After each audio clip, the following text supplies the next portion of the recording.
Welcome to a new episode of Coptic Civilization. I'm Michael Saad. Our episode today is about marital enrichment and parenting. Our panel today, our distinguished guests, is Dr. Yousry Armanios. Welcome, Doctor. Thank you, Dr. Saad. And Dr. Maggie Ateia. Welcome, Dr. Maggie Ateia. Thank you. And Dr. Nabil Soliman. Thank you, Welcome, Dr. Saad. Soliman. Thank you. I'm honored that you graciously accepted the invitation to be our guests today to speak about marital enrichment and parenting. Everybody, including myself, feels and knows very well there is a room for improvement. That includes me too. All of us. All of All us. of us. All of us. They say it, the largest room for improvement, the largest room in the world is the room for improvement. Yes, That never ends. absolutely. So we are today in this episode, Coptic Civilization, we know that the family is the building block of civilization. The family is the building block of the church, of the community, of the nation, of the world, of humanity. There is no future for humanity. There is no good future for humanity without good families. It's an absolutist statement, right? Absolutely. Yeah. And our guests today are very well qualified to address the subject.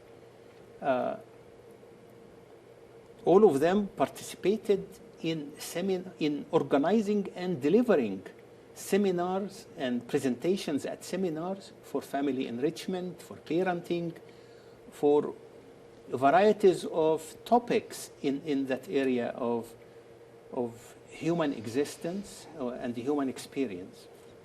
Spiritual experience, psychological experience, and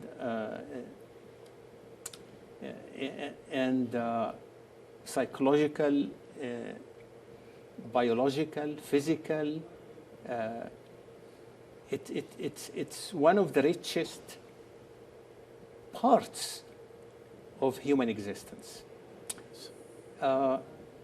Also, this same wonderful team is going to present a seminar on marriage enrichment at the Church of St. Peter and Paul, Coptic Church in Santa Monica, California, on the 30th of June. It's a Saturday of this month. And the three purposes of our episode today is for our own enrichment, our own benefit. The second purpose is to invite you to come and attend the seminar on Saturday. It's a full-day seminar. We'll explain it later. And even if you live out of town in East Coast, Florida, come and invest one whole day in the church in fellowship and learning, and do sightseeing around it. Attend the Church of St. Peter and Paul on Sunday and enjoy the icons of Isaac Fanous over there, and enjoy your time in California. The third purpose, if you live anywhere in the world and you are servant of Christ and servant of humanity, plan a seminar in your community like this. Take this episode, show it to your community, and say, why don't we organize a seminar in our community? So these are the three purposes. We'll go around them today. And again, welcome my honored guests. Thank you. Thank you. Thank you, Dr. Saad. Dr. Armanios, Yes. you have been serving in Sunday schools, on the pulpit, as a deacon, almost throughout your life. You are a physician for many years, a few decades, and you also serve as a consultant for cases for marriage enrichment or for solving marriage difficulties and challenges. please let us start by telling us your experience in the Diocese of Los Angeles. How did the diocese provide for this ministry? Well, I remember it was like 2003 or 2004. I was invited to join a small committee at that time named after Santa Monica, the role model wife and mother. And it was, of course, headed and initiated by His Grace at the time, Ambassador Serapion. And the work of the committee focused mainly on taking care of all aspects of family life. So it looked into the need of having something to educate people before getting married, and that's how the premarital ministry started at that time. Then we thought of, and Dr.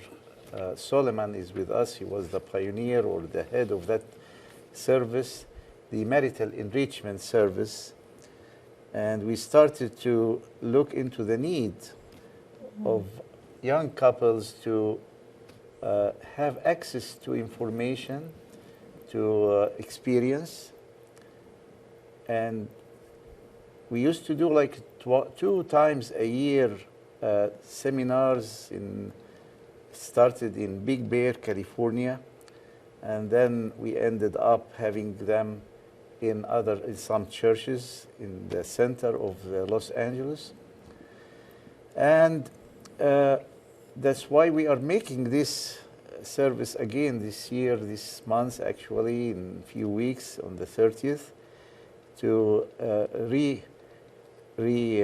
refresh our access to young couples or older couples actually. Any couples are welcomed. And of course you will see the schedule. It's full of very, very helpful topics needed for marriage actually. Yeah, that's wonderful. And we take it from there and ask Dr. Soliman, you have been organizing these seminars, and the one on the 30th of June will be number 14. Correct. And what motivated you to do these seminars and in the first place? And what's special about the next seminar? I just want to make a small correction. Yes. I can't take the credit for organizing 14 seminars. I am one of the servants who plan and manage and advertise. Okay. There is an infrastructure, big infrastructure, that's not visible, that's not seen. So I can't take all the credit for myself.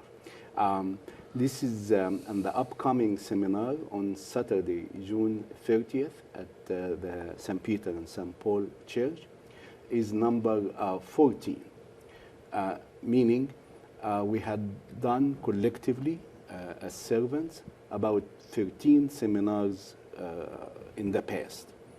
The seminars, as Dr. Yousry said, they rotate to different churches to attract couples from local community. Around Southern California. Around Southern California. Yeah. Yes, correct. Thank you. And we had been to many Southern California churches in the past.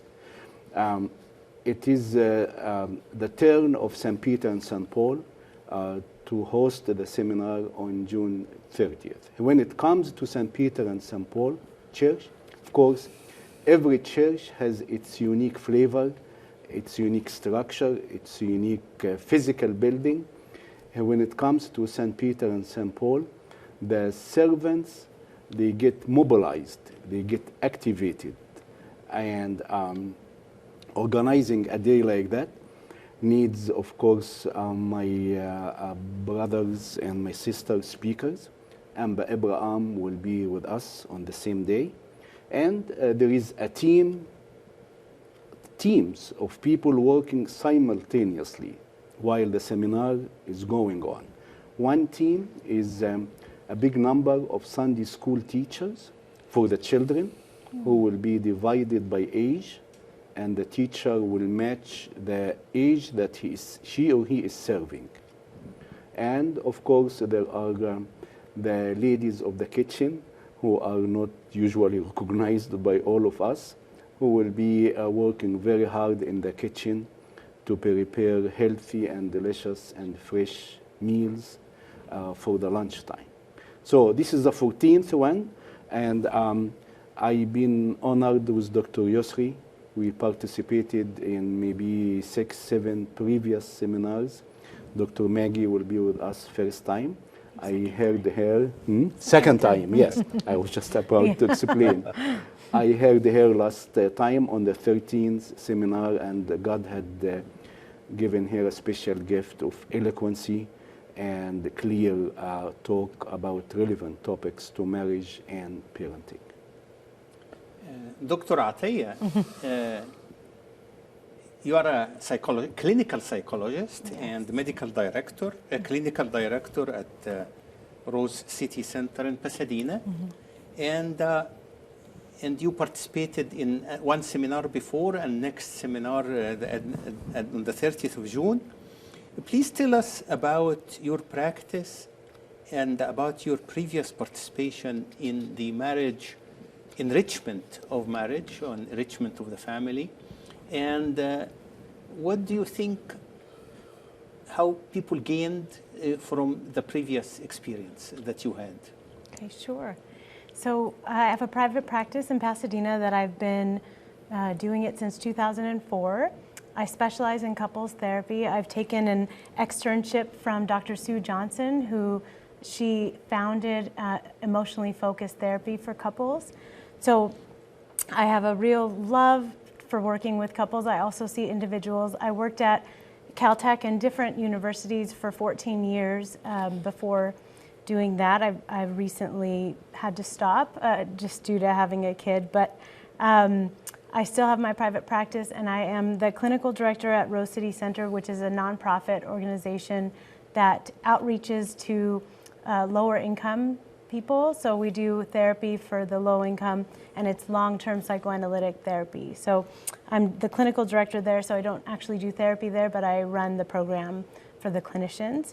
I love what I do, and I'm blessed to have this career.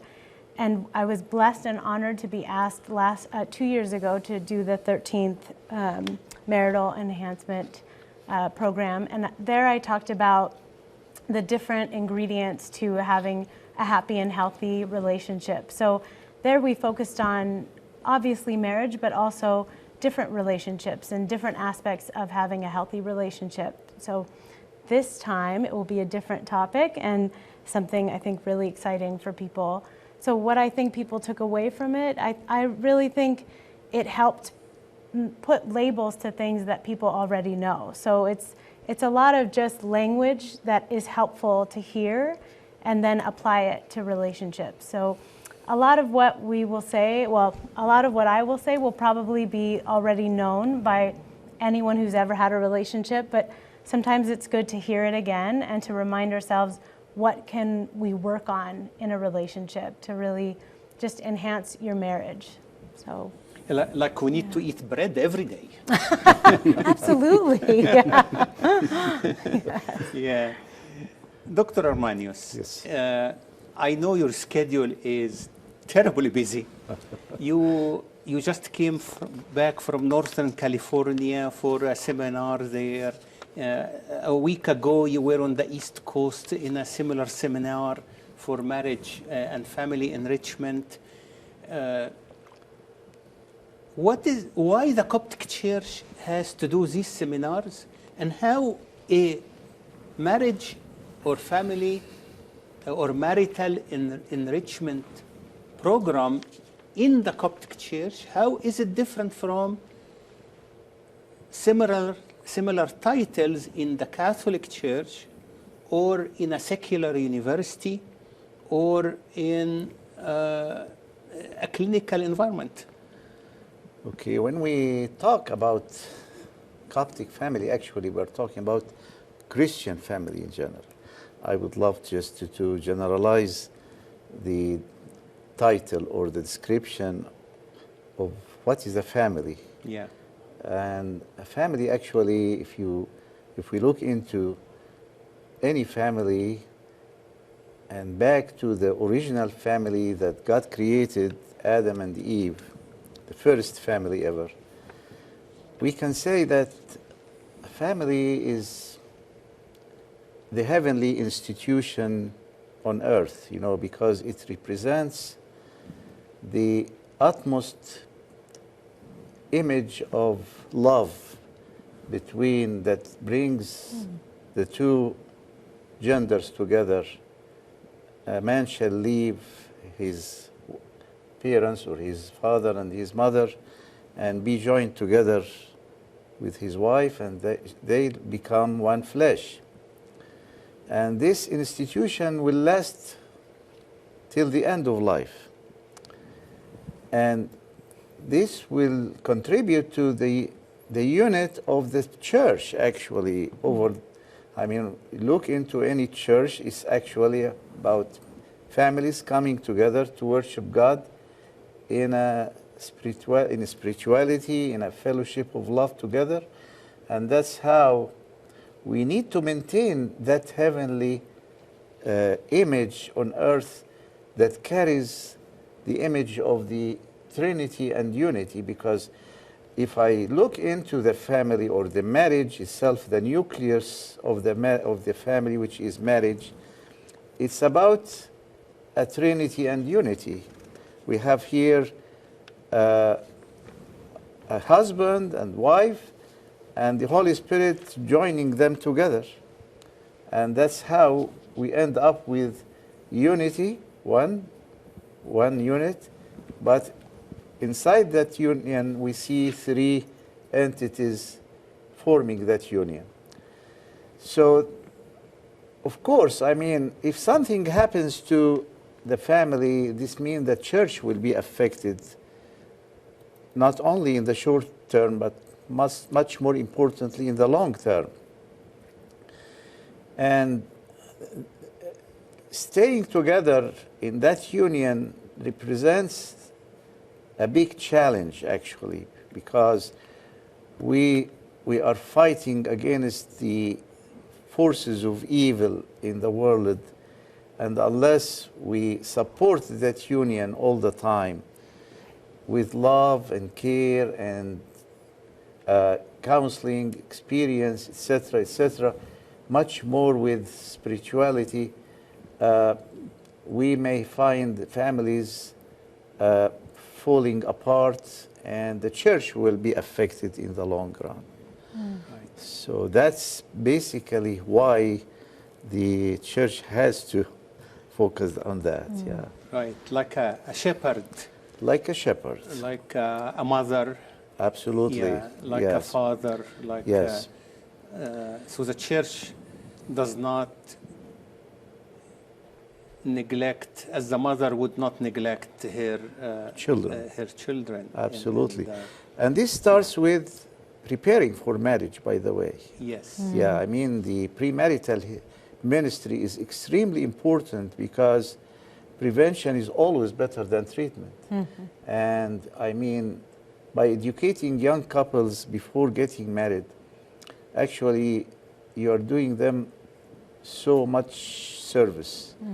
And we can see that in couples who attended premarital classes, and what would be the difference between them and those who never had the chance. Right. So I'm very glad when I go anywhere, as you may see now, just go somewhere in the east, in the south, in the north, and I see the church is paying much more attention than ever before in the past 20 years. Classes of premarital education are everywhere now. We can see clergy who are just specializing now, studying hard to achieve the knowledge and the qualifications to take care of the congregation, their congregations, especially in the fields of marriage and parenting. The second aspect is feeding those couples, which is very highly needed, as we do now with the Marital Enrichment Seminar. You know, keep an eye on those couples and take care of them. Be there for them anytime. Provide them with resources, with hotlines, and et cetera, et cetera. And the third, which I think is most important, parenting. And parenting actually is indispensable in light of especially what we see today, our younger generation facing so much every day, whether at home, at school, even at church, things that they don't understand, they can't deal with. So parenting is extremely important, and I'm glad that we have a topic of parenting included in this coming seminar. Yeah, we will come to the parenting piece with Dr. Soliman later in the program today. But since you mentioned that we have clergy who are qualified professionally to be counselors for marital enrichment, marital resolving crisis, and anything in between, I would like to invite Dr. Atiyah to tell us about Father James Soliman, who will be participating in this seminar by talking about a topic. Please tell us about his topic and his qualifications and his ministry in that field of marital enrichment. So Abuna James, who also happens to be my father of confession, is one of the priests at St. Mary's Church. And he will be talking about how to temper your anger in marriage, and such an incredibly important topic. He is also a clinical psychologist in the secular world. And he's just an amazing speaker, an amazing person. And I think everyone will really benefit from his talk. I think it's so important to talk about anger and how to manage one's anger. Anger is a normal emotion. It's what humans all experience. Jesus experienced it. So it's how you express your anger and how you manage it is what is the most important thing in a marriage. And anyone who is married has had moments of anger towards their spouse. If you haven't, you would be lying. So, you know, and it's just about how do we deal with that, and how do we deal with lots of difficult emotions within a marriage. And I think that's really important to think about. Yeah, I'm just showing on the screen now the title of the topic which Father James Soliman will speak about, and that starts at 10:30 a.m. for a whole hour. So that's fantastic.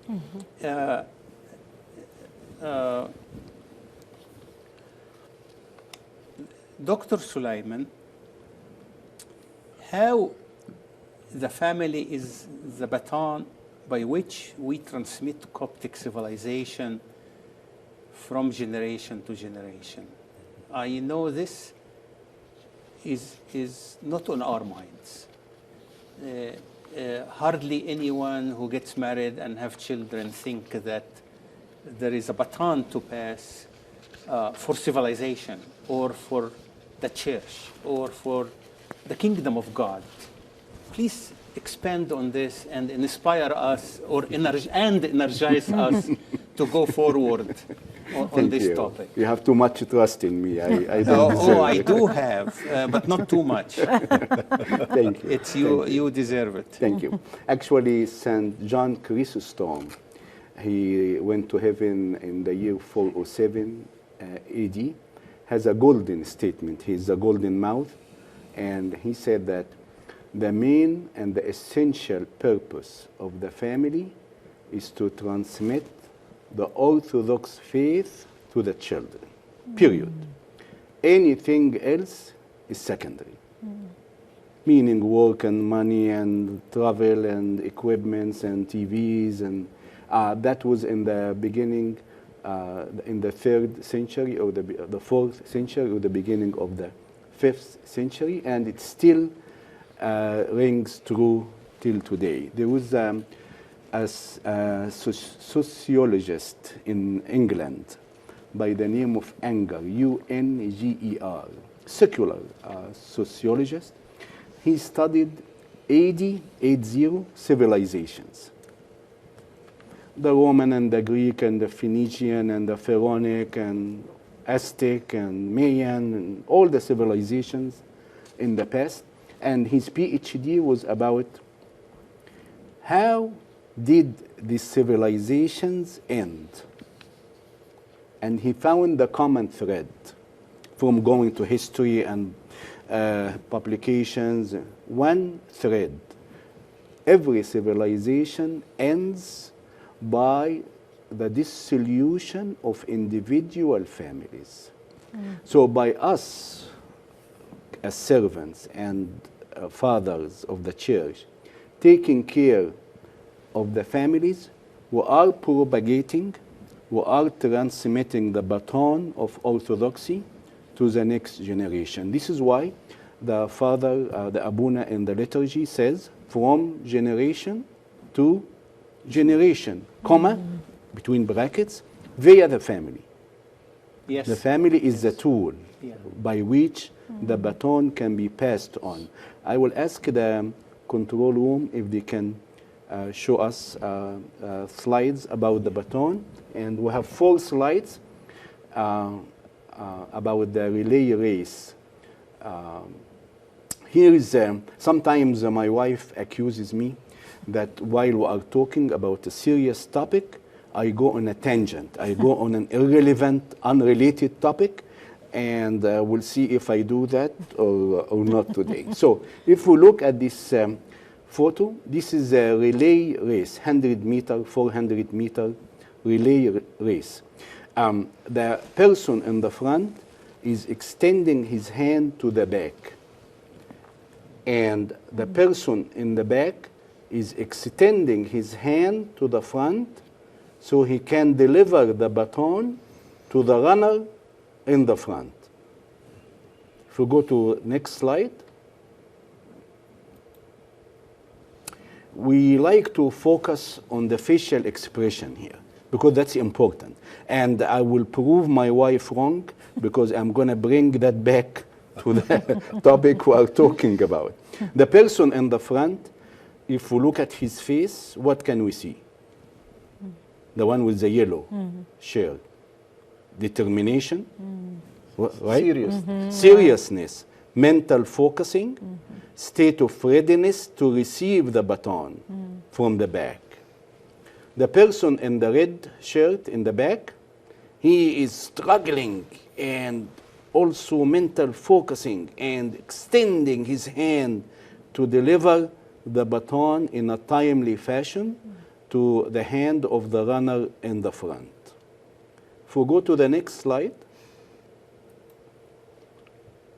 this is a moment of milliseconds of transfer, the transfer of the baton from the one in the back to the one in the front, who will take it and run to transmit it to the next runner.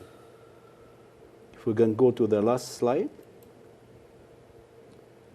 Unfortunately, sometimes in the process of transfer, the baton is lost. We never see a runner who loses the baton while he is running. He loses it only in the process of the transfer.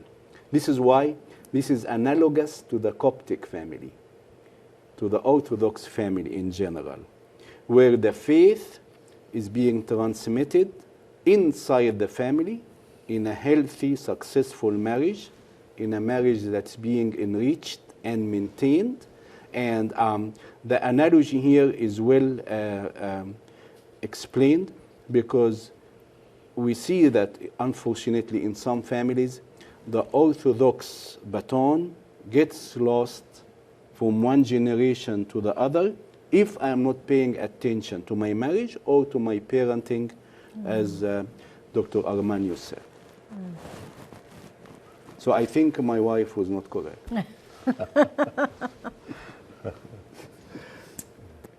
I am in awe because I wish, or everybody wishes, to have gone through this edification long before marriage, let alone as soon as getting married, let alone 10 years later, 20 years later, 30 years later.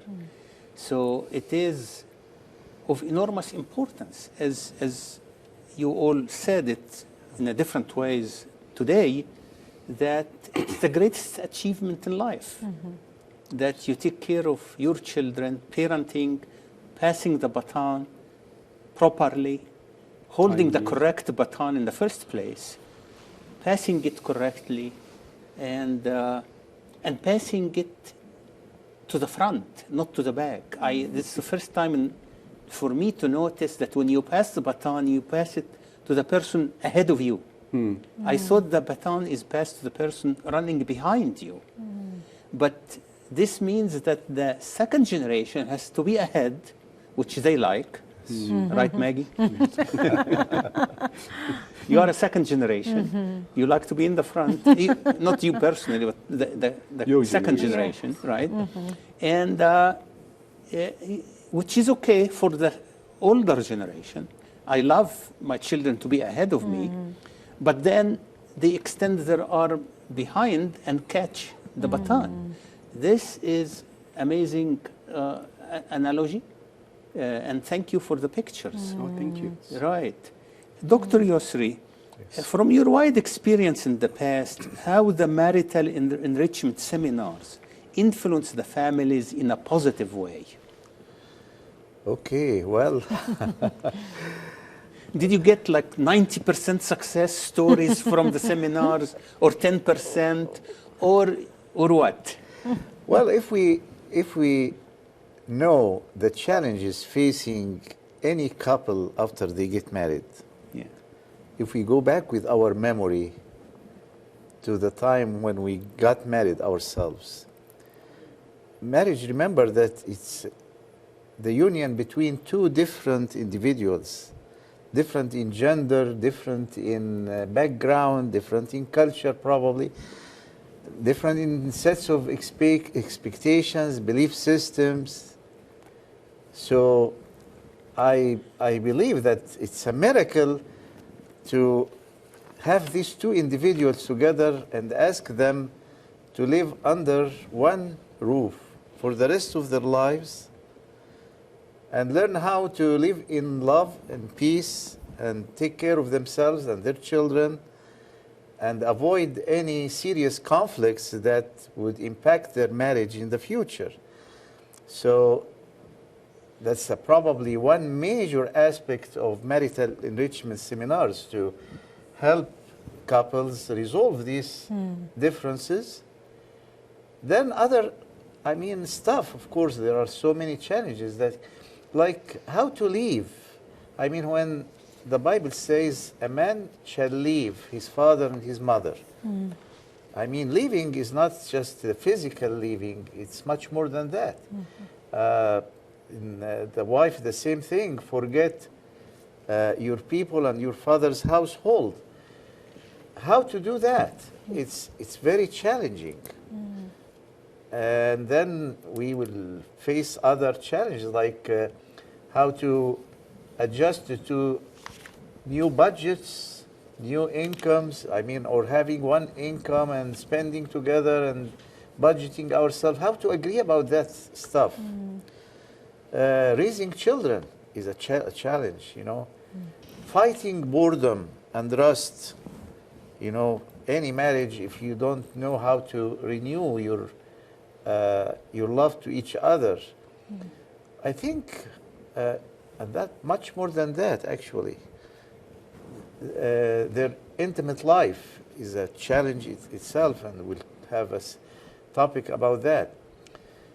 So, it's, as I say, we cannot forget the significance of marital enrichment seminars for everybody, not only for the young. Can I just add too, I don't think it's a coincidence or by accident that the whole seminar talks about marriage for most of the day, and then the final talk is parenting. Because I think focusing on marriage and your marriage is what will help you be a better parent. So I think that sometimes we lose focus of that. I think sometimes, you know, not just my generation, but I think so many people focus on being parents once they become parents that you then neglect your spouse or forget that you're married. And so I think it's really important to focus on that. And yeah.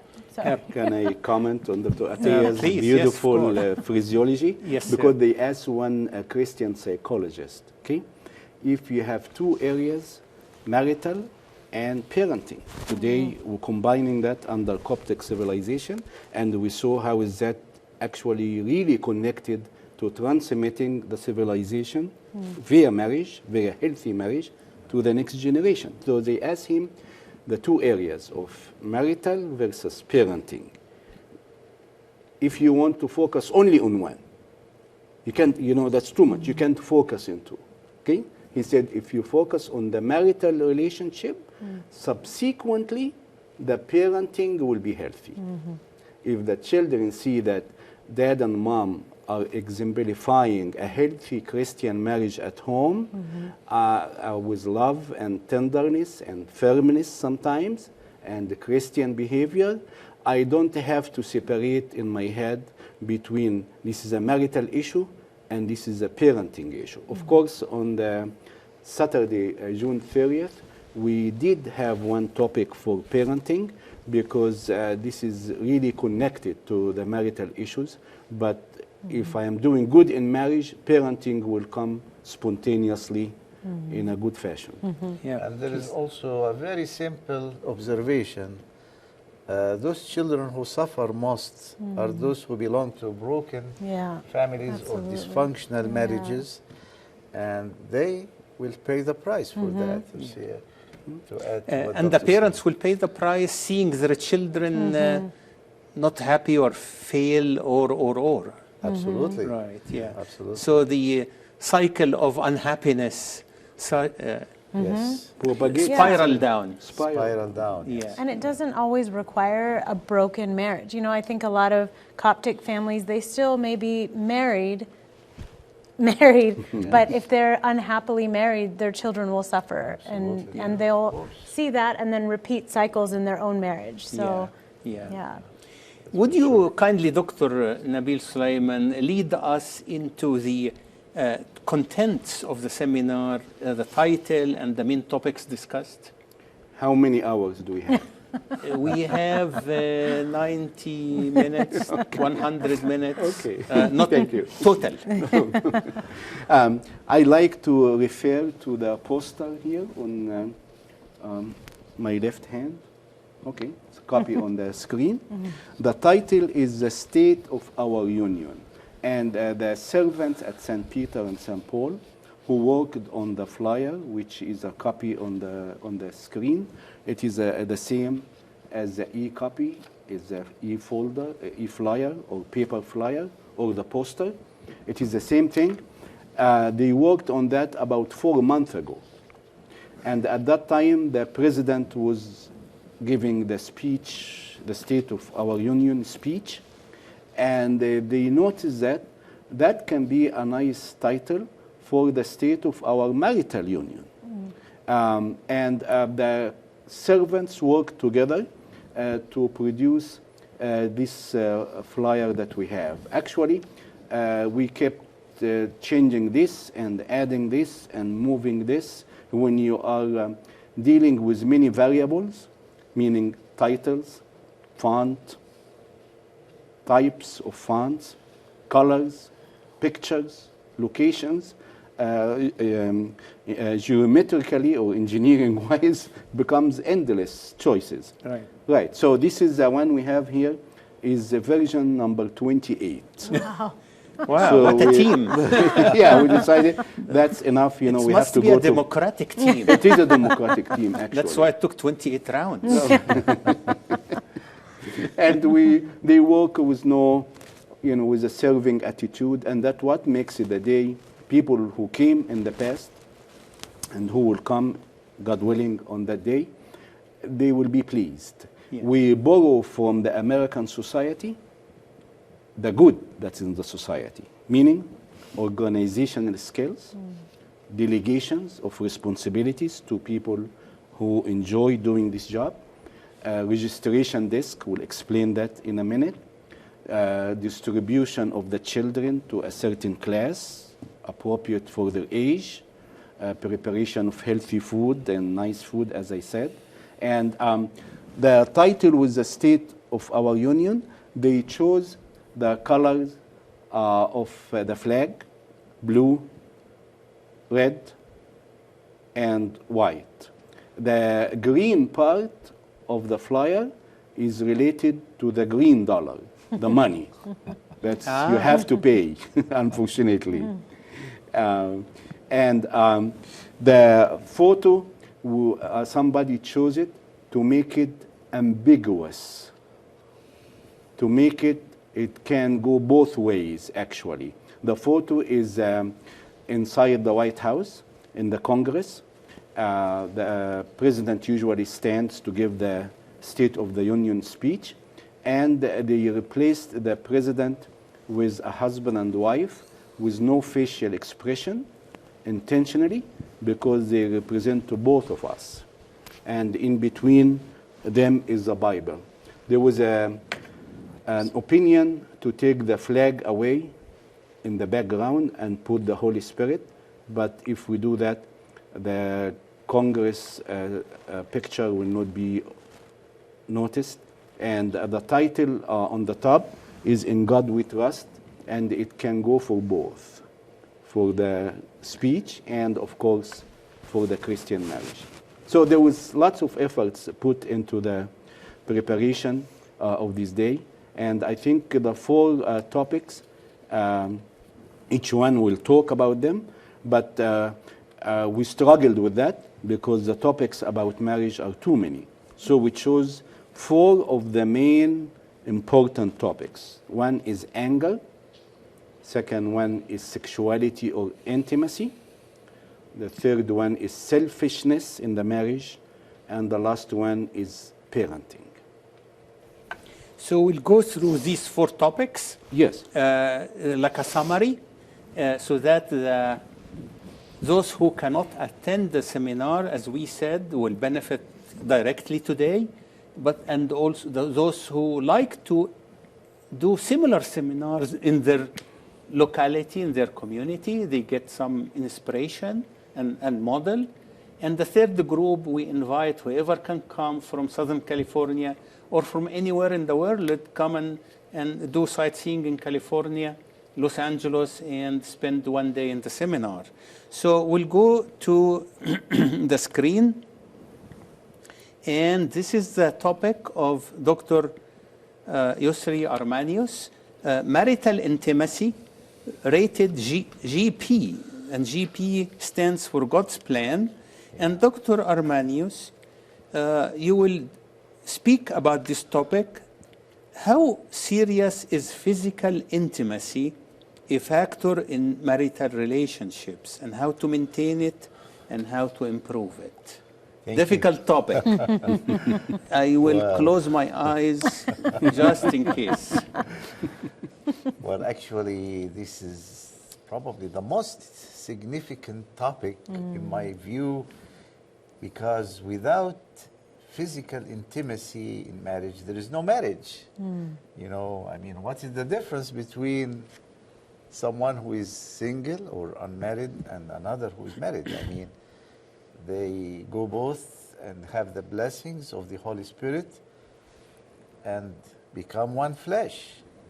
And our Lord Jesus Christ blessed that himself and emphasized the fact that they are no more two but one flesh, which makes this what I call it. Actually, I added this name, one fleshness, just to express the nature of oneness in that kind of union, you know, which we call, intimacy.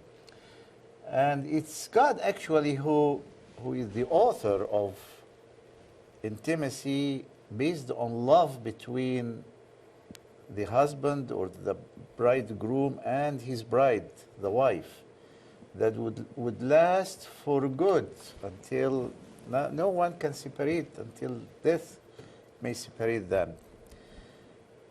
But we talk probably not very easy about that, actually, because we don't understand what was on God's mind when he authorized man and woman to become one flesh. And if we look deeply into the Bible, we see that this is actually the image of Christ and church, the union between Christ and church, as we read about it in the book of Revelation, before then in the book of Song of Solomon or Song of Songs.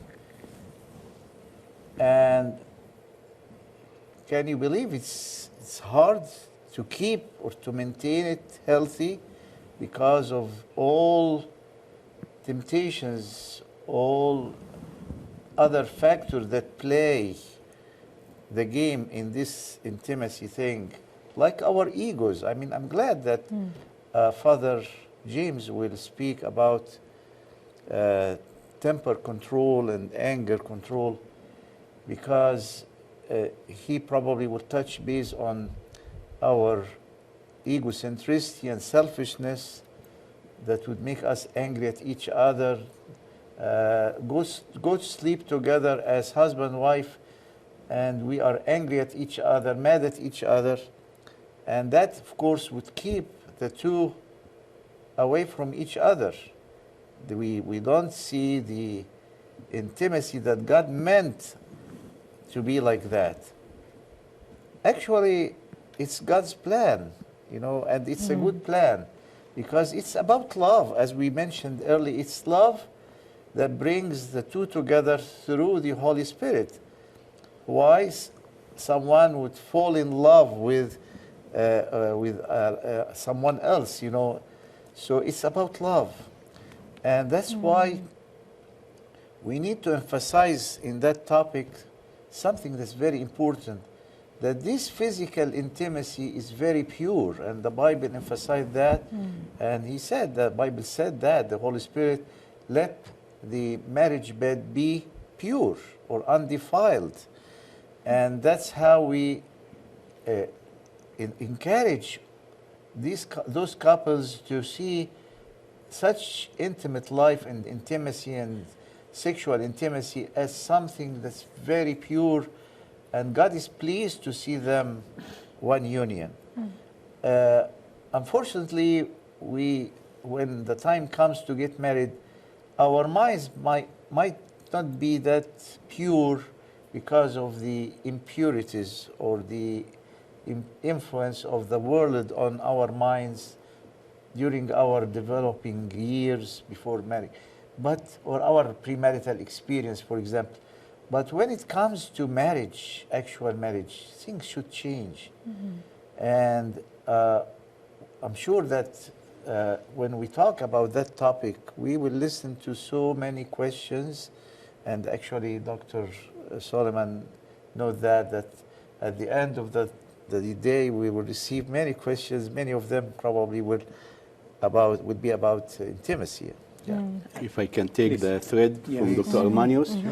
In past seminars, Dr. Armanios, God gave him a special talent in mixing spirituality with sexuality, all biblically based. I listened to him on the topic with various titles, maybe 7-8 times. Nothing was inappropriate, nothing was spiritually incorrect, nothing was medically incorrect. And I think this is an area. I was 2 months ago, I was speaking to a father in South California on the phone. He was asking about a case, and that's what he told me. He told me 95% of marital conflicts in any area is coming from a problem in the bedroom. But since we feel shy, we are uncomfortable talking about it, we have not been prepared properly in this area, so we get angry, we lose communication, we go into a control game, we go into addiction. And I think if the subject can be open in the bosom of the church with a servant who is specialized in a field like that. Last 2 times at the end, question and answer period, 1 hour, Dr. Armanios was basically overwhelmed with the questions. Of course, people felt comfortable writing the question anonymously, and it was just 1 hour was not enough to answer the question. Questions and answers focused on this topic more than any other topic. That's correct. The Wow. questions are for the whole day. Right. But everybody left every topic, and they had a question in this area. Can I just add? Please, yes. I just think it's so important. It's incredibly important to talk about sex in a marriage, but I think also it's important to define intimacy, because like I have an older couple in my practice, and they have some medical issues. So for them, sexual intimacy is off the table. It's not really an option, but we talk about in therapy about intimacy and how to create intimacy within their relationship that's outside of sex. So I think it's also really important to think about that. Of course, too. Dr. Armanios touched on that in I'm the past, sure. you know, including, of course, communication, affection, companionship, you know, mutual activities.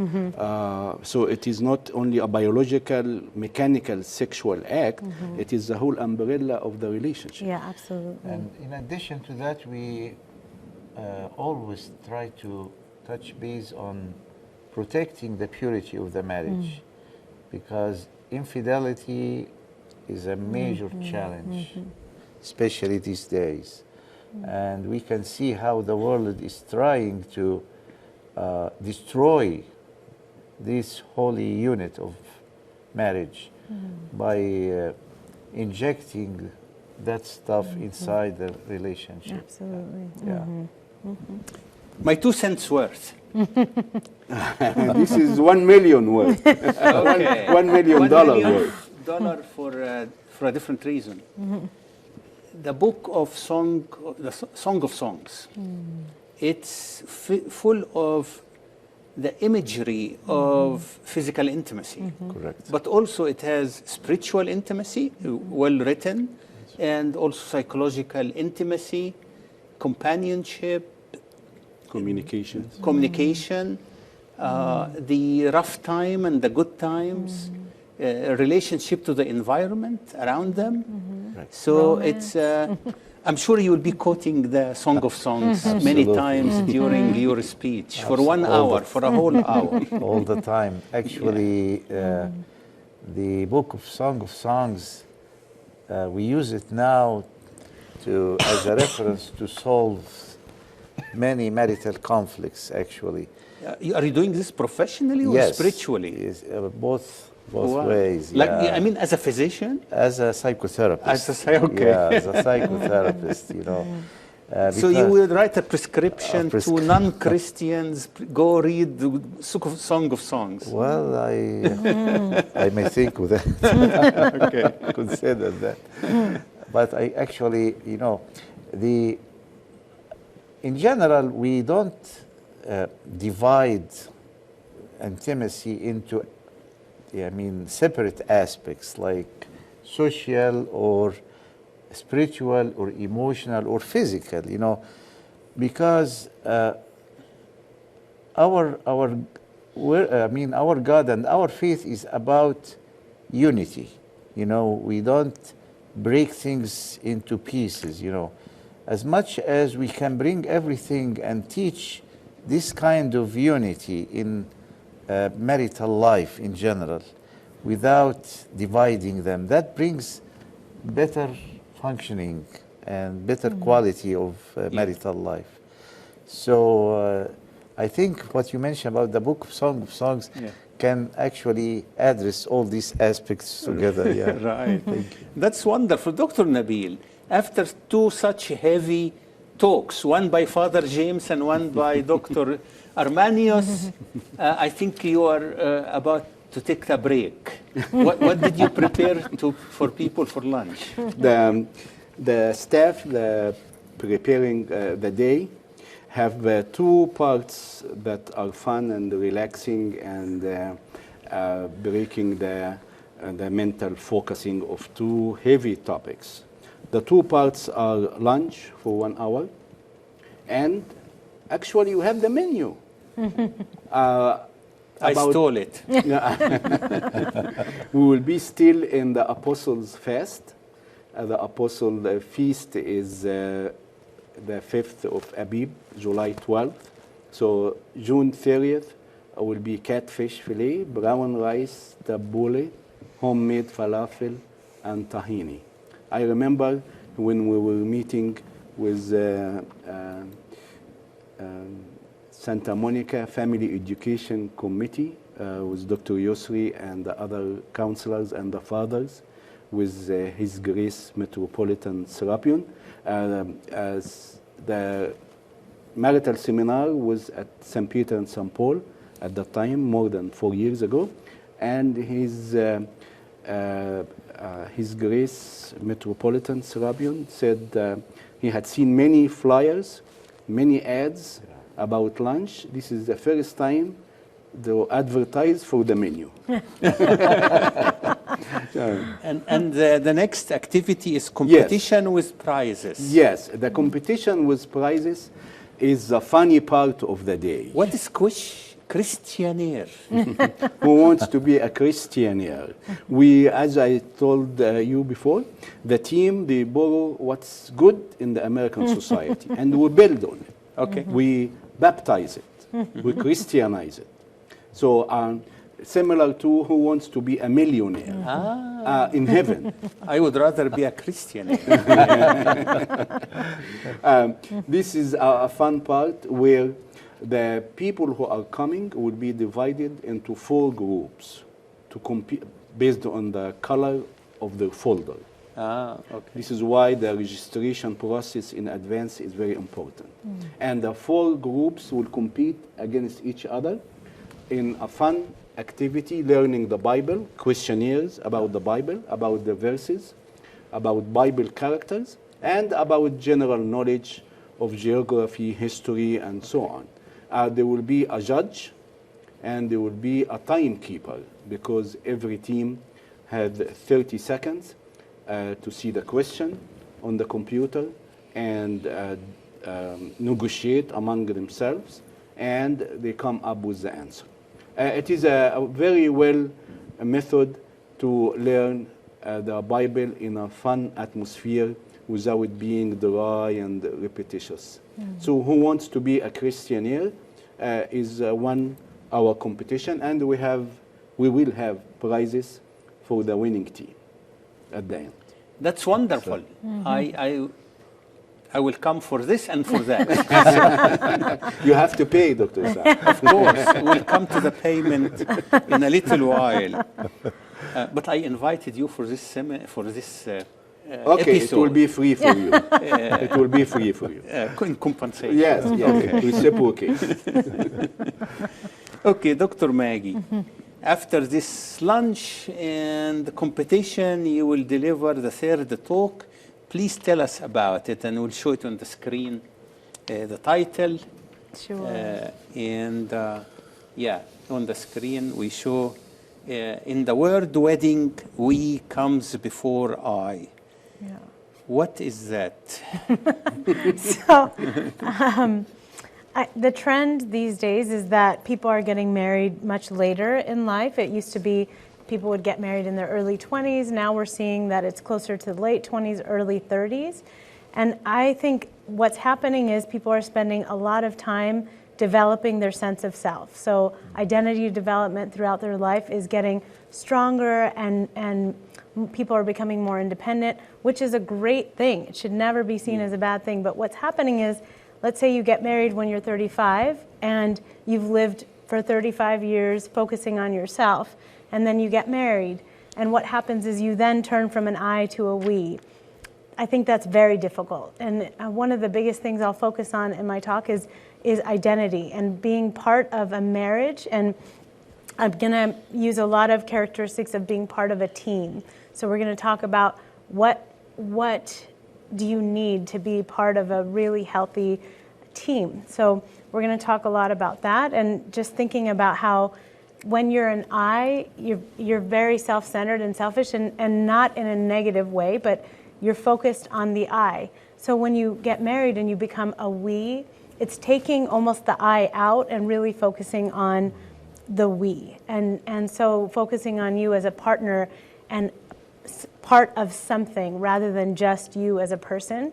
So I also want to make sure that we cover the reality that you're still a person in your marriage. You know, I think I talk to a lot of youth, you know, people like in college who are scared of marriage because they don't want to lose themselves. And this idea of losing yourself, I think, is, I think it's very generational. So millennials often talk about that. And so we're going to talk about, or I'm going to talk about in the talk, of how do you maintain a sense of self by being part of a team? Because you can. The greatest thing about marriage is you can have your cake and eat it too. You can still be who you are and be part of a team and have a healthy and amazing marriage, and then also become parents. So all along, you're still you, but you're part of something amazing and something new. And so that's what I'm going to focus on, and really talking about how selfishness within a marriage can divide the team, and how there's so many things that can be cancer to a marriage that would also be cancer if you think about being part of a team. So I'm really going to focus on those characteristics, and I don't want to give too much away because I want you all to come, but definitely just thinking about in participating in a team, what do you need? Things like loyalty, perseverance. There's lots of things that you're going to want to think about in a marriage, and it's so important when you're focusing on the couple rather than just the two individuals. So I think that's what they meant by we in wedding before I. That's wonderful. That's wonderful. Wow, you made it so intriguing for That me. is the purpose of coming today. Intriguing. Not only to attend the next seminar, but also every other seminar that you are going to conduct. So you better change the subject so I can come to all of them. Yeah. And then I see in the program desserts and refreshments. Yes. Can I trick you, Dr. Yousry, to talk about it? It's the sweet tooth.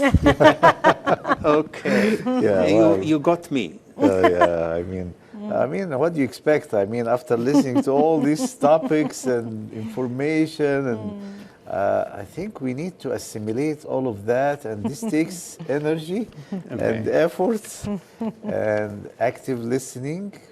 But I think at the end of everything, we will need to sweeten up.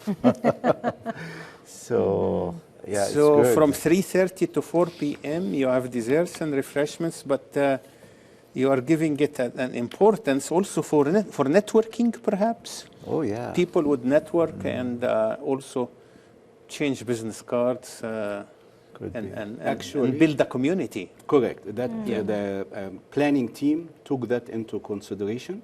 So the refreshment and the dessert is networking, but actually before that will happen also, because the registration desk for the couples who will arrive, they will find a binder of certain color. We have 4 different colors. This is why we have 4 different teams for the competition. And the binder will have all the material inside. Copies of the PowerPoint presentation, questionnaire, signing for the children, evaluation forms, something very organized.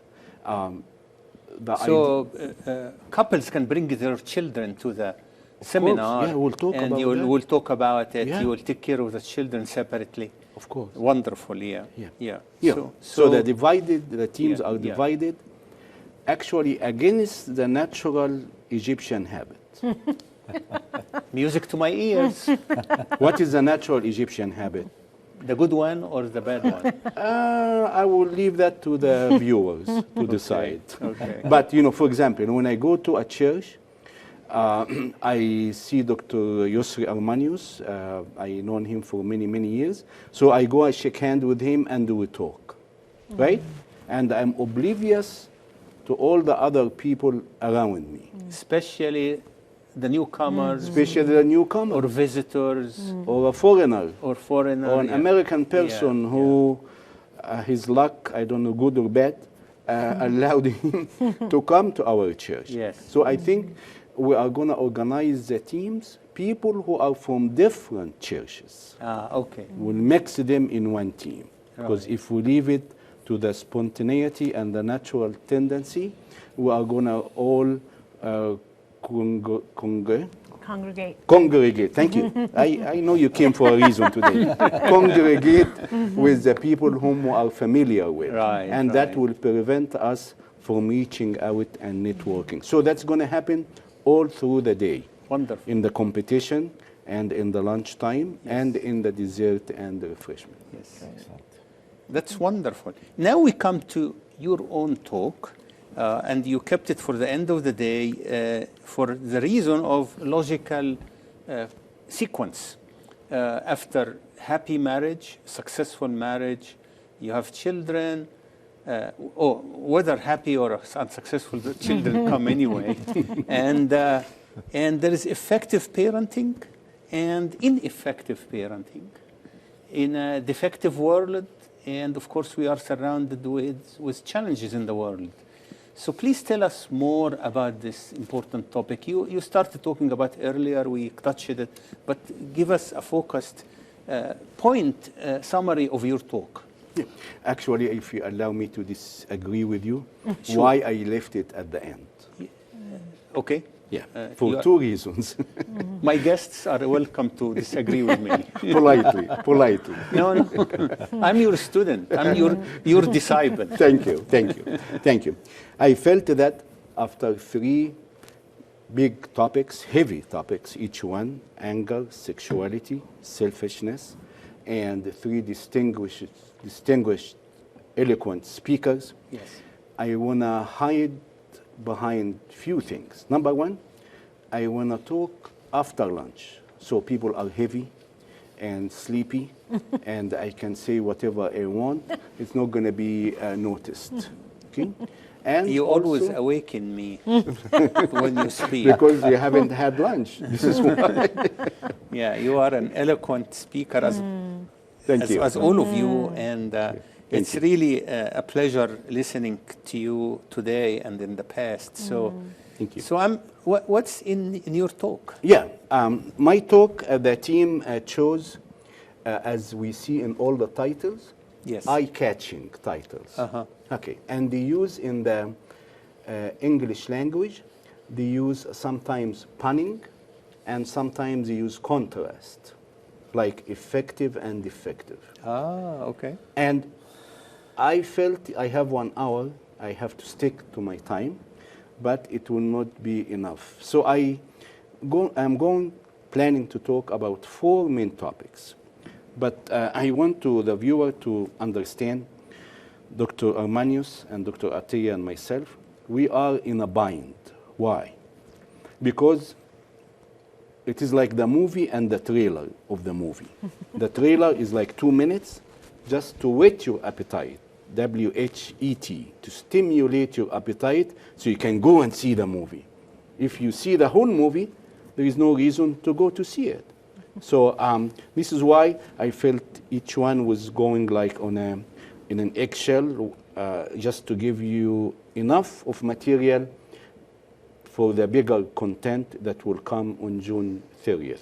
I'm going to talk about 4 main topics. Number 1, what is healthy parenting? All the people ask, what can I do in that situation? When my son or my daughter does this, how can I react? Although there are many books and there are many talks and seminars about parenting, we are going to stick on that day to few basic principles about what is healthy parents. Should I shout or yell or spank him, slam the door, send him to his room, take the phone away, and so on and so forth? We are not going to answer that now because we want you to come to the seminar for the definition of healthy parenting and the methodology. How can I apply it as a parent or as a husband and wife?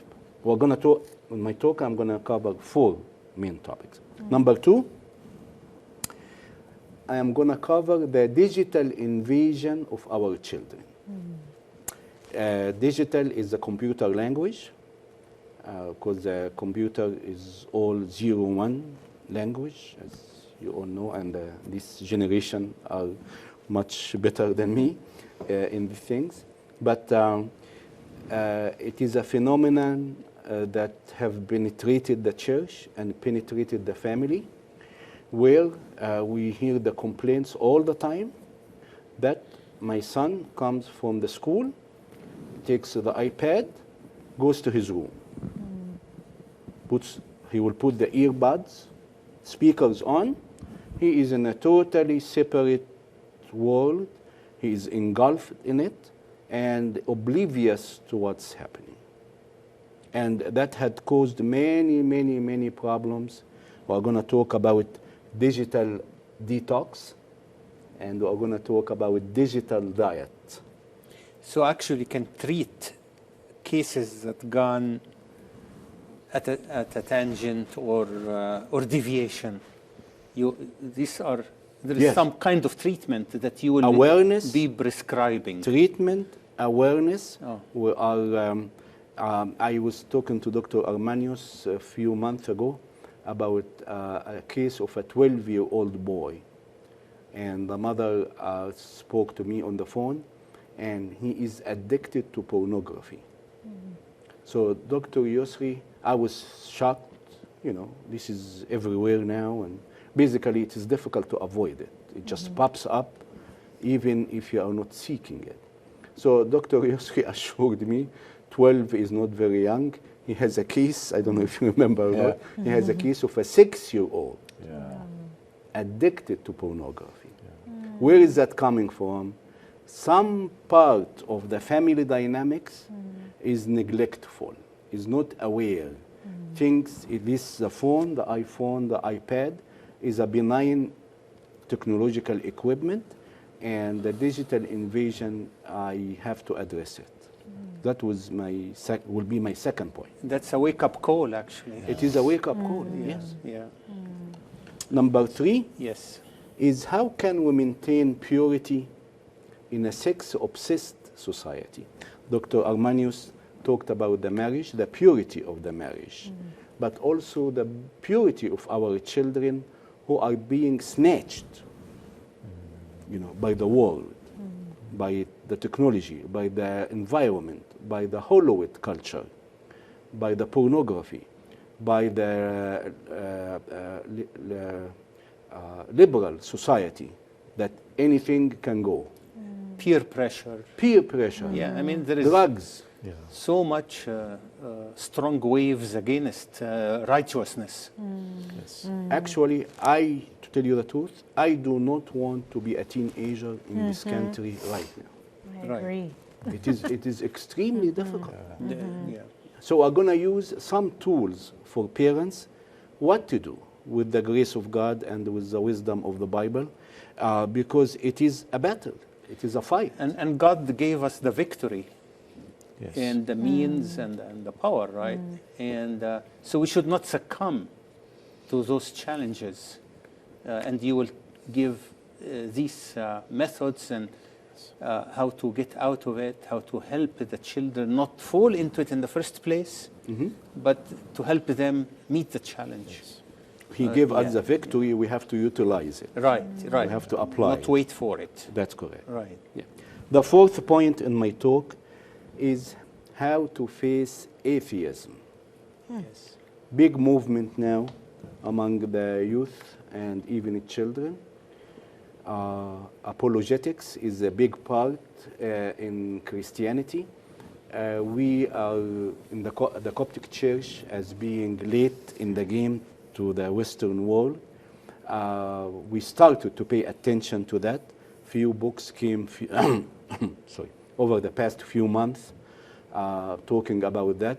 And the way we handle that as parents, as you shouldn't ask, or you are impolite boy, or a girl that lost her mind, or you don't have the right to do that.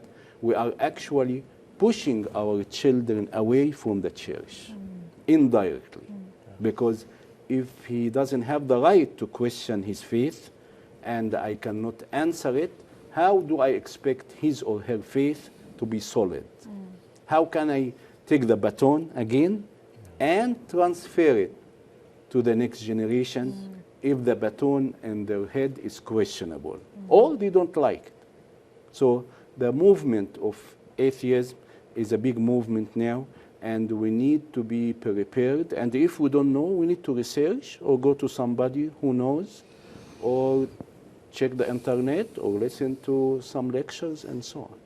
How about making groups of families in which their pool of children meet together like midweek and get this fellowship and sing to the glory of God and read the Bible on a like Wednesday evening of every week, so that the children, instead of closing themselves with their cell phone, they go and meet guests who come into the house and meet children of the same age and be part of a big get-together. And I think we are missing this mechanism that other Christians in America are doing successfully. Yeah. So, Yeah, because I think one of the major aspects that you're going to address, Dr. Soliman, is the prevalence of toxic love among many parents. They say we love our children, but actually it's toxic love, you know, poisoning love. And that's how they end up with that stuff. I mean, even rejecting God, turning themselves into atheism, because they failed to see real love in their parents, you know, whether in marriage or the way they love them. Yeah. I think one of the biggest issues, I think, in our community is that the older generation is very critical of their children, and supposedly in a positive way, right? Like if there's some Asian cultures where the more I push my kid, then the better they're going to be. And I think it happens in the Egyptian community too, where there's just so much pressure put on children for different reasons, for success, for who you're going to marry, for the way you look, for all of these issues. And I really love what you said, that they think it's coming from a place of love, but it becomes very toxic. Absolutely. And it's not, healthy, and it's not actually getting the success that they want. So, but I see it both ways, actually. The way you mentioned, and the opposite. Parents who are spectators of the growth of their children. Okay, they went to the room, we have no power over it. We tried to create alternatives, it failed, and that's the end of it. Can I interrupt Please, 1 second? yes, yes. And actually, for some parents in their head, that's better for me. Yeah, Yeah, right. I can watch my TV, Arabic TV, or do whatever, go to the computer, I have no headache. What is he doing in his room, she is doing in her room? Oh, I don't know. It may even start at age 4, babysitting by the TV. Leave the child at age 4 in front of the TV so I can do something else. Yes. Yeah, maybe I'm guilty of this. I mean, To some extent. to some extent, maybe many people are. But so now the challenges are more serious It is in your pocket. because the challenge is in your pocket. Yeah. So it's good you have this presentation, and people will be asking you questions and giving you feedback, right? In each your hour.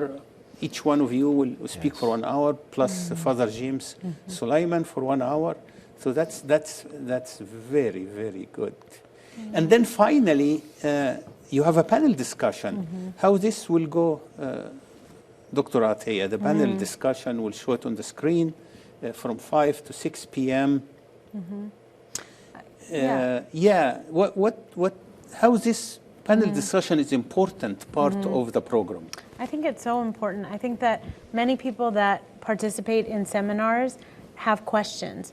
And they may be shy or embarrassed to ask, either during the seminar or even after. So I think it's really important to have time for people to either write down questions or be able to ask the questions, because I think we've all had that experience where we've sat through a talk and a question pops up and you desperately want that answer. So I think it's really important for people to stay to the end and attend the panel discussion, because there are questions like we've all mentioned that are going to come up, and you may just want to be able to ask it then. So I definitely think it's important, and it gives people an opportunity to ask questions that they may not have been able to ask, or and so I believe it will be anonymous, right? Yes, the anonymous, questions. yes, So yes.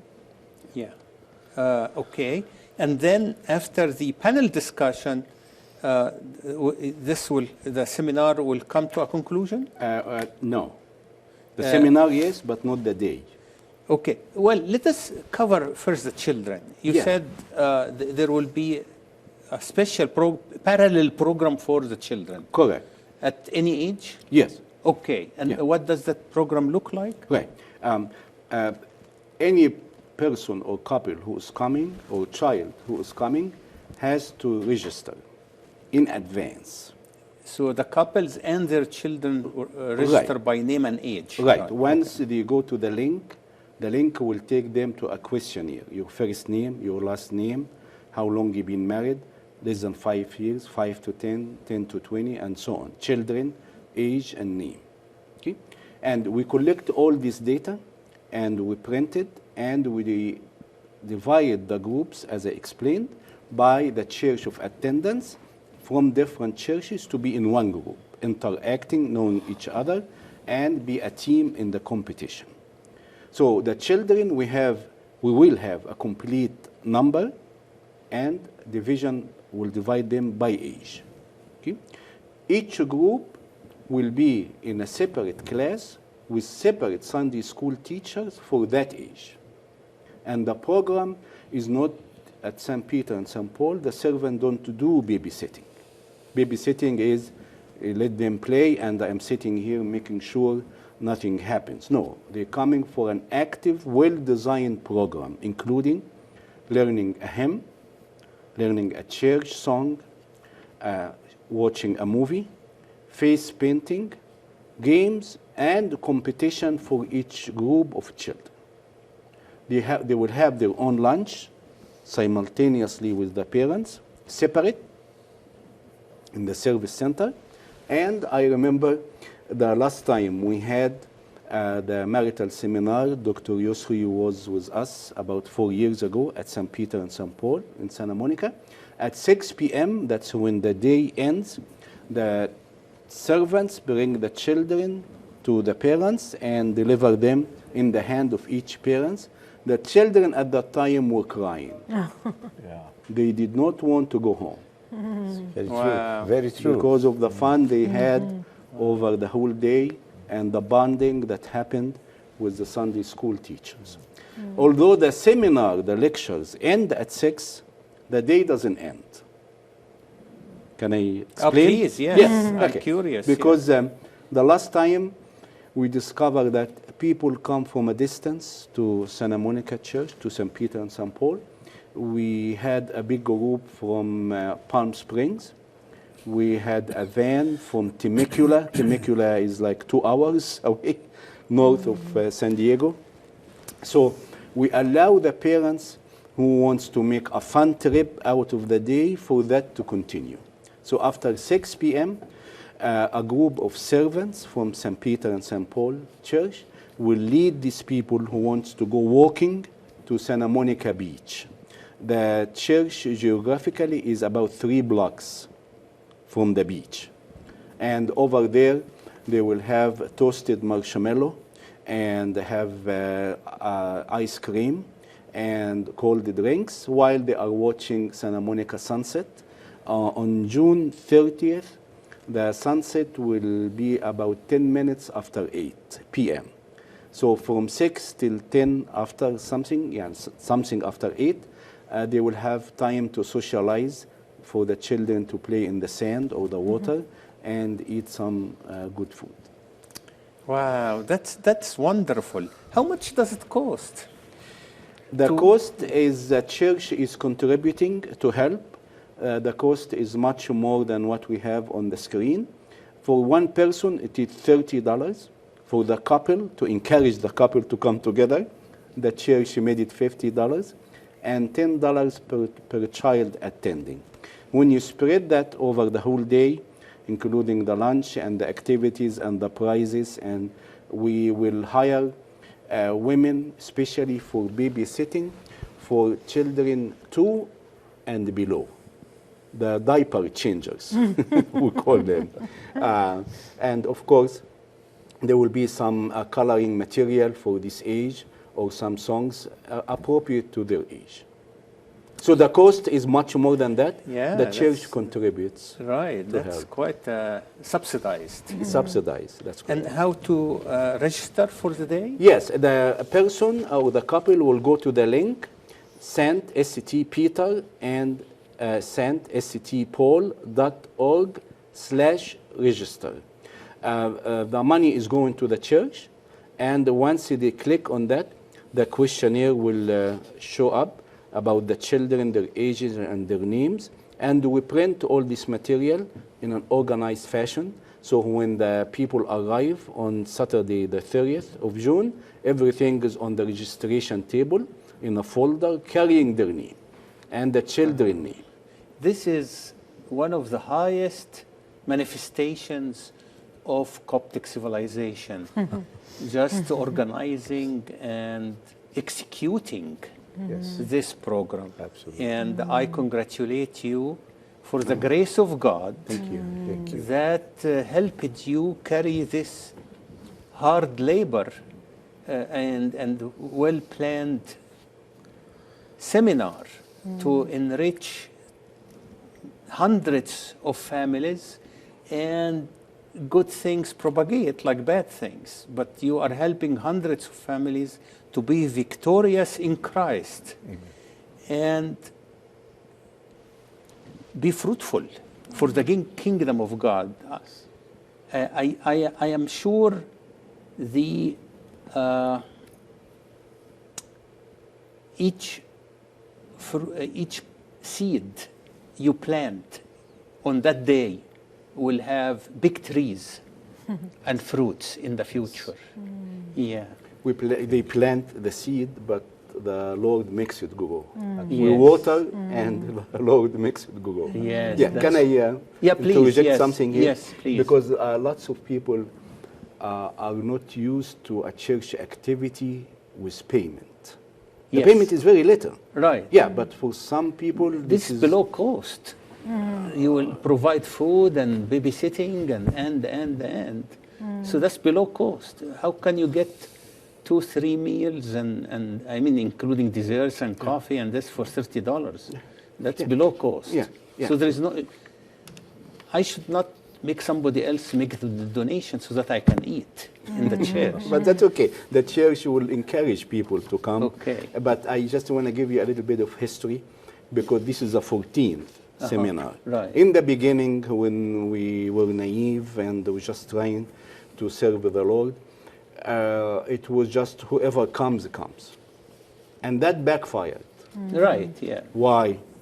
Because generally in life, in any business, away from the church and the Christian marriage, what you invest in succeeds and prospers. Right. What you take it in a sloppy way will go south. Right. So we found that people will see, like Saturday morning on the day of the seminar, okay, you see, if I wake up early and I'm in a good mood, and okay, I will go. But if, I am not in the mood, I don't go. Of Yeah. course, that's not the way you invest in your marriage. No. As no, we discussed before, that's how important marriage is. Right. And if marriage is that important or not important for you, then the seminar might not be for you. So we need people who are committed in advance, who block the calendar. حضرتك sometimes you get a wedding invitation 1 year beforehand, and they tell you block this date till the invitation arrives. And sometimes we don't take marriage and parenting seriously, but we complain later on. Right, right. Yeah. No, So- whatever you plant, you reap. You reap what you sow. Right, absolutely. This is wonderful. I am so in debt to the three of you. Thank you. And this has been one of the richest episodes we had on this program. Thank you. And the fruits are right, immediate fruits. So immediate return on investment. So I encourage the viewers to consider coming to the seminar, to consider running a special seminar in their community, in addition to coming or if not unable to come, and to benefit from this and read books, perhaps. Please, Doctor. Yes, I just have a last comment because I know I want to the ask time. each one of you actually for a concluding remark. Okay. So shall Start- we do start that? with you. Absolutely. Yes. First, I would love to thank you, Dr. Saad, for such an honor to be here today and to include me or all of us in this Coptic Civilization program. And I feel indebted to this program that I learned from my fellows here. And I look forward actually to serve in this upcoming event and to help couples grow or transform and change and really get in touch with the real essence of love of Jesus Christ in intimacy. Thank you so much, Dr. Thank you, Dr. Yousry Armanios. You are a role model to me all along, and I'm honored and blessed by your presence today and the great contribution you made to the program. Thank you. Dr. Maggie Ateia, we are all ears to hear your concluding remark. Well, I also want to thank you, and I want to thank everyone who invited me and the other speakers to join the seminar. I'm actually more excited about attending it than I am about giving my talk. But Likewise. yeah, I mean, for those of you that can't, make it, I do want to say that in terms of what I'm going to talk about, you really need to focus on your marriage as it being part of a team, and really think about all of the things that are involved in being part of a team. You're going to be supportive, you're going to be loving, you're going to be selfless. So and you're going to be loyal. There's lots of characteristics that we're going to touch on, on that Saturday, but just really focusing on the we in your marriage and in your relationship. So that's really what I'm going to focus on that day. Thank you. Yeah. Thank you.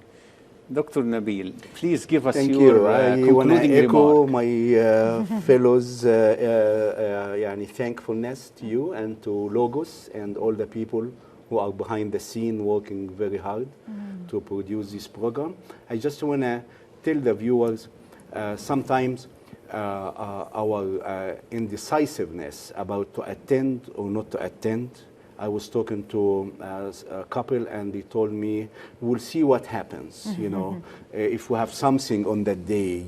Okay, so far we have 141 registrants. Wow. So people who will delay the decision till the end of June, we have to terminate the process of registration. The link will be deleted because we have to collect the data, print the material, prepare the food, prepare the child activities. So if you're thinking, please show that marriage is important for you by action, by investing time and effort and a little bit of money, and playing with the idea only, that doesn't help our families. Definitely, serious investors reap the fruits. That's correct. Right. So thank you, everyone. Thank I'm so grateful, Dr. Nabil Soliman, for organizing not only the seminar, but also helping me organize the episode today. And for the viewers, we had an earlier episode in Arabic. If you go to YouTube and search for Coptic Civilization in Arabic, Al-Hadara Al-Qibtiyya, Al-Usra, or Dr. Nabil Soliman, Al-Hadara Al-Qibtiyya. you will get the previous episode in Arabic. But also, I thank you for watching, and please consider Logos TV in your contributions, your donations. You received this program via satellite, via Facebook, via YouTube, via the internet. All of this costs money, and as you see, the studio here is needs equipment, and satellites need subscription, tens of thousands of dollars to reach the world.